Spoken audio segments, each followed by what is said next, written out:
Essentially, you're saying, why is it taking so long to close down Guantanamo? Right. Well, it's pretty straightforward.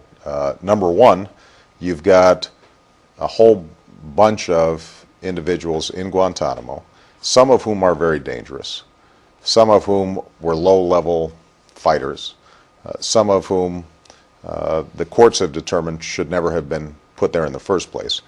We've had to evaluate each of those cases, hundreds of cases, one by one, to determine what these various categories are, and do it in a way that stands up to our standards of due process and legal scrutiny.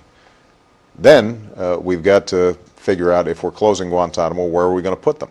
And we have proposed that there are a number of options on the continental United States where you could hold these people as trials either in military commissions or in Article 3 courts are pending.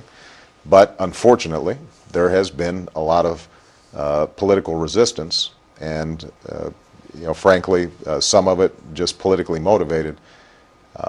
Some of it, people being legitimately scared about, well, if we've got somebody who we've been told is a terrorist in our backyard, will that make us target?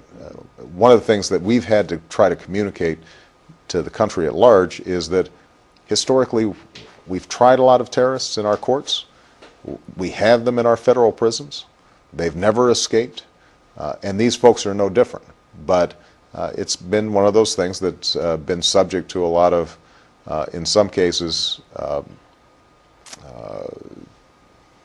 pretty rank politics. And we've got to work through that process because Congress ultimately controls the purse strings in creating new facilities. If Congress makes a decision that they are going to try to block the opening of a new facility, it potentially constrains what our administration can do. And so this is something that we've got to work through both in Congress but also with public opinion so that people understand that ultimately this is the right thing to do. By closing Guantanamo, we can regain the moral high ground in the battle against these terrorist organizations. There's been no bigger propaganda weapon for many of these extremists than pointing to Guantanamo and saying that we don't live up to our own ideals. And that's something that I strongly believe we have to resist, even if it has some costs to it, and even if it's not always the most politically popular thing to do. Mr. President, we don't have much time left, but I want to make sure we get to the issue of energy and the environment.